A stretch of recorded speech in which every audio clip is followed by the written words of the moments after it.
Welcome to genius IAS 5 minute knowledge series में आपका फिर से एक बार स्वागत है, जहां पर हम कॉन्स्टिट्यूशन को जानने के लिए जो हमने सीरीज शुरू की है उसमें फंडामेंटल राइट्स को हम जान रहे हैं और फंडामेंटल राइट्स हमने 6 के 6 कंप्लीट किए।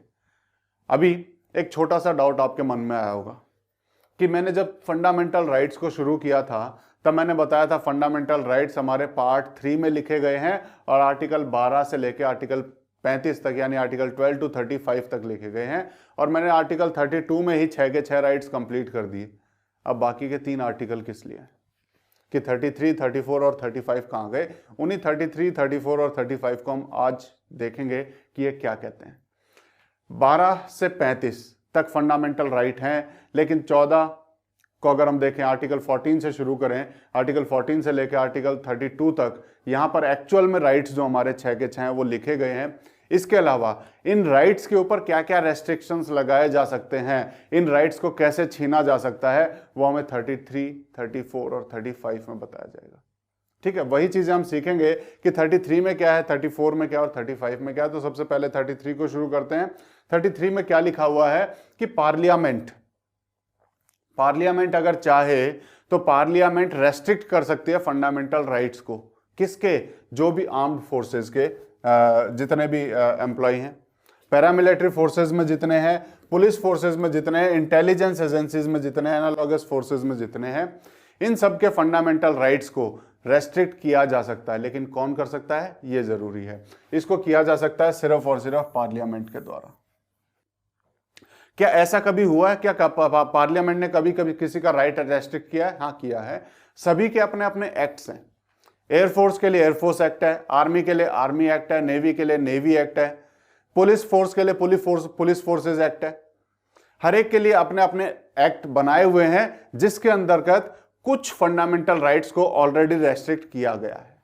कुछ फंडामेंटल राइट्स को, सभी को नहीं, कुछ एक को किया है। सारे फंडामेंटल राइट रेस्ट्रिक्ट किए जा सकते हैं, लेकिन कुछ एक को ऑलरेडी किया हुआ है। जैसे राइट टू स्पीच हमने आर्टिकल 19 में देखा, तो हर जगह कुछ भी नहीं बोल सकते हैं, जो कुछ सीक्रेट चीजें हैं वो नहीं बोलनी है। Right to form association article 19 में ही हमने पढ़ा था कि राइट टू फॉर्म एसोसिएशन, हम एसोसिएशन बना सकते हैं, लेकिन ये नहीं बना सकते क्योंकि ये देश की सिक्योरिटी का सवाल है और देश की सिक्योरिटी के खिलाफ आप एसोसिएशन बना के बैठ जाओ, वहां कहीं इमरजेंसी है और आप एसोसिएशन बना के बैठ जाओ कि नहीं हम नहीं जा रहे, हम तो धरने पे बैठे हुए, तो ये सारी चीजें अलाउड नहीं है। तो इसीलिए यहां पे फंडामेंटल राइट्स को रेस्ट्रिक्ट भी किया गया है। ठीक है, तो हमारा आर्टिकल 33 कहता है कि पार्लियामेंट रेस्ट्रिक्ट कर सकती है फंडामेंटल राइट्स को। किसके फंडामेंटल राइट्स को? जितने भी पैरामिलिट्री फोर्सेज, आर्म्ड फोर्सेज हैं, पुलिस फोर्सेज हैं, उनका। ठीक है, क्या किया गया है? हाँ, किया गया है। अलग अलग एक्ट सबके बने हुए हैं आर्म्ड फोर्सेज के। हम देख सकते हैं कि अलग अलग एक्ट जैसा मैंने बताया वो बने हुए हैं। आर्टिकल 33 था। 34 को समझते हैं। 34 में बोला है कि फंडामेंटल राइट्स को रेस्ट्रिक्ट किया जा सकता है या फंडामेंटल राइट्स अप्लाई नहीं होंगे जहां पे भी मार्शल लॉ लग जाएगा। क्या लग जाएगा? जहां पे भी मार्शल लॉ लगेगा वहां पे फंडामेंटल राइट्स रेस्ट्रिक्ट हो जाते हैं, वहां पे फंडामेंटल राइट नहीं लगते। किसी भी के भी सिटीजन का हो या कोई भी वहां पे रह रहा हो उस एरिया में, उसके फंडामेंटल राइट काम नहीं करते अगर किसी एरिया में मार्शल लॉ लगा हुआ है। अब यहां पर एक छोटा सा डाउट सबके दिमाग में आएगा कि मार्शल लॉ क्या होता है। अभी तक हमने देखा होगा कि कई एरिया में, न्यूज में हमने सुना होगा अफ्स्पा लगा हुआ है। अफ्स्पा यानी कि armed force special power act. ये कई जगह पे आपने लगा हुआ देखा होगा। ये अफ्स्पा क्या मार्शल लॉ है? नहीं, ये दोनों चीजें अलग अलग हैं। अफ्स्पा में हम मिलिट्री को लॉ एंड ऑर्डर मेंटेन करने के लिए थोड़ी सी ज्यादा पावर दे देते हैं। Armed force special power act में क्या होता है कि किसी एरिया में डिस्टरबेंस है तो हमें वहां पे लॉ एंड ऑर्डर मेंटेन करने के लिए आर्म्ड फोर्सेस को थोड़ी सी ज्यादा पावर इस एक्ट के तहत मिल जाती है। लेकिन मार्शल लॉ क्या होता है? मार्शल लॉ का मतलब होता है मिलिट्री रूल।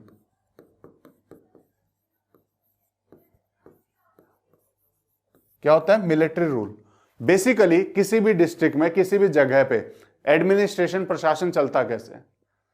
प्रशासन में हेड कौन होता है? डिस्ट्रिक्ट कमिश्नर या फिर कलेक्टर, जिसे हम बोलेंगे डीसी, जिसे हम बोलते हैं डेप्यूटी कमिश्नर, या फिर डिस्ट्रिक्ट कलेक्टर या फिर डिप्टी कलेक्टर भी हम जिसे बोल देंगे। डीसी सबसे ऊपर होता है। क्या डीसी आर्म्ड फोर्सेस का आदमी होता है? नहीं, वो सिविलियन। तो उसे हम बोलते हैं सिविल रूल जिसे हम बोलते हैं। जहां पर एक सिविलियन रूल कर रहा है, सिविलियन कौन होता है और मिलिट्री कौन होता है? जो मिलिट्री पर्सन नहीं है वो सिविलियन कहलाया जाता है। ठीक है, बड़ा डिफरेंस, छोटा सा डिफरेंस है। जो मिलिट्री का नहीं है वो सिविलियन है। तो बेसिकली हर जगह पे सिविल रूल चलता है, लेकिन जहां पे भी लॉ एंड ऑर्डर इतना खराब हो जाए कि सिविल रूल से वो ना संभले, तो वहां पे डीसी या फिर डिप्टी कमिश्नर या डिप्टी कलेक्टर को हटा के मिलिट्री के किसी आदमी को बैठा दिया जाए, तो वो क्या हो जाएगा कि वहां पे रूल किसके अंडर आ गया है? मिलिट्री के अंडर। तो उसको हम बोलेंगे मिलिट्री रूल, और वही मार्शल लॉ होता है। और मार्शल लॉ कहां पे लगाया जाएगा? जहां पे सिचुएशन बहुत ज्यादा खराब हो जाए। वार के टाइम पे, किसी ने हमला कर दिया उस टाइम पे, घुसपैठ के टाइम पे, ठीक है, तो ऐसी जब कंडीशन आ जाए तो उस टाइम पे मार्शल लॉ लगाया जा सकता है। और मार्शल लॉ का मतलब है कि सिविल एडमिनिस्ट्रेशन का अब कोई फंक्शन नहीं रह गया है, सारा का सारा फंक्शन मिलिट्री के अंडर आ जाएगा। इसको मिलिट्री रूल भी बोल सकते हैं। अब यहां पर जब मिलिट्री रूल लग गया है, वहां पर किसी का फंडामेंटल राइट काम नहीं करेगा। मिलिट्री को अनलिमिटेड पावर मिल जाती है। उनको यहां तक की भी पावर मिल जाती है कि वो किसी को गोली भी मार सकते हैं, किसी को, चाहे कोई सिविलियन हो चाहे कोई भी हो। तो यहां पर अनलिमिटेड पावर मिल जाती है। और इंडिया में क्या कभी मार्शल लॉ लगा आज तक? तो इंडिया में आज तक कोई भी मार्शल लॉ अभी तक नहीं लगा है, ये हमें पता होना चाहिए।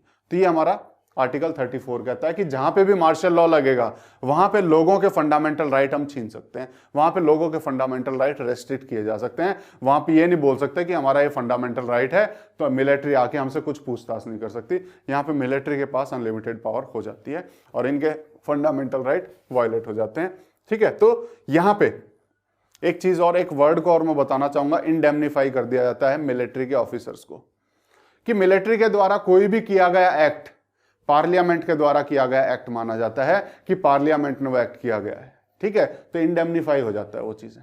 ठीक है, ये चीजें हमें पता होनी चाहिए। चलो, अब लास्ट आर्टिकल हमारे फंडामेंटल राइट का, आर्टिकल 35, ये क्या कहता है कि जो अलग अलग फंडामेंटल राइट हमने पढ़े, अलग अलग फंडामेंटल राइट हमने पढ़े 14 से लेकर 32 तक, या 33 भी पढ़ा, 34 भी पढ़ा, 12 भी पढ़ा, 13 भी पढ़ा, जितने भी फंडामेंटल राइट पढ़े, उनमें कई जगह पे हमने ये बोला कि पार्लियामेंट ये कर सकती है, पार्लियामेंट ये कर सकती है, पार्लियामेंट ये कर सकती है, हर जगह बोला। अब वो पार्लियामेंट को वो चीज करने के लिए पावर मिलती है 35 से, कि पार्लियामेंट जहां पे भी पार्ट 3 में या फंडामेंटल राइट में जहां पे भी ये वर्ड हमने लिखा है कि this can be done by parliament, अब उसको वो चीज करने के लिए पावर हमें मिलती है आर्टिकल 35 से। तो पावर टू मेक लॉज, कि उस चीज के ऊपर लॉ बनाए जा सकें कि फंडामेंटल राइट में कुछ स्पेसिफिक प्रोविजंस हैं, उनको इफेक्ट में लाने के लिए। जैसे एग्जांपल लेते हैं, आर्टिकल 16 में हमने पढ़ा था कि रेजिडेंस को एक क्राइटेरिया बनाया जा सकता है किसी स्टेट में नौकरी के लिए, एम्प्लॉयमेंट के लिए। अब वो कौन बना सकता है? सिर्फ और सिर्फ पार्लियामेंट। एक चीज ध्यान रखना कि पार्लियामेंट, फंडामेंटल राइट के ऊपर कोई भी लॉ बनेगा तो पार्लियामेंट बना सकती है, चाहे वो स्टेट लिस्ट में लिखा हो, कोई फर्क नहीं पड़ता। जैसे हमने आर्टिकल 16 का एग्जांपल लिया कि रेजिडेंस एक क्राइटेरिया बनाया जा सकता है एम्प्लॉयमेंट के लिए, कौन बना सकता है? पार्लियामेंट। तो यहां पे उसको पावर मिल गई कि वो बना सकती है, पार्लियामेंट इसके ऊपर लॉ बना सकती है। उसके बाद देखें आर्टिकल 17 में अनटचेबिलिटी को एब्रोगेट करना है, तो उसके लिए रेस्ट्रिक्ट करने के लिए, एब्रोगेट करने के लिए क्या करना है? एक लॉ भी बनाना पड़ेगा। वो लॉ कौन बना सकता है? पार्लियामेंट। तो पार्लियामेंट ने ये वाला आर्टिकल यूज करके एक और अलग से एक्ट बनाया। आर्टिकल 23 को इंप्लीमेंट करने के लिए एक एक्ट बनाया हुआ है। ठीक है, आर्टिकल 32 में लिखा हुआ है कि सुप्रीम कोर्ट और हाई कोर्ट रिट इश्यू कर सकते हैं। आर्टिकल 32 में सुप्रीम कोर्ट को पावर दी गई है रिट इशू करने की, लेकिन वहीं पे यह भी लिखा हुआ आर्टिकल 32 में कि पार्लियामेंट अगर चाहे तो किसी और कोर्ट को भी यह पावर दे सकती है। अब वहां लिखा है पार्लियामेंट चाहे, और 35 में लिखा है कि पार्लियामेंट इसके ऊपर लॉ बना के किसी और को पावर दे सकती है। उसी को इंप्लीमेंट करने के लिए आर्टिकल 33 में हमने लिखा, 33 में छोटा सा एग्जाम्पल हम यही देखें, 33 में लिखा कि parliament can restrict fundamental right. कैसे करेगी? आर्टिकल 35 को पढ़ के यहां से लॉ बनाएगी। तो पार्लियामेंट को लॉ बनाने की पावर मिल गई 33 को इंप्लीमेंट करने के लिए। पार्लियामेंट को लॉ बनाने की पावर मिल गई 34 को इंप्लीमेंट करने के लिए। क्या कि मार्शल लॉ जहां है वहां फंडामेंटल राइट को रेस्ट्रिक्ट करना है, तो इसके लिए पार्लियामेंट लॉ बना सकती है। कहां से? आर्टिकल 35 से। तो ये हमारा आर्टिकल 35 था। तो ये हमारे फंडामेंटल राइट्स हमारे यहाँ खत्म होते हैं। तो हमारी वीडियो सीरीज अगर आपको पसंद आ रही हो तो इन्हें लाइक शेयर सब्सक्राइब करना ना भूले। आपके कोई भी कमेंट हो, आपको कोई भी डाउट हो, या किसी और तरीके से आप इसे पढ़ना चाहते हो, आप हमें कमेंट में लिख के बता सकते हैं। और आज की वीडियो को हम यहीं खत्म करेंगे। नेक्स्ट वीडियो में फिर से मिलेंगे आगे के आर्टिकल्स को लेकर। तब तक के लिए thank you, take care, bye bye.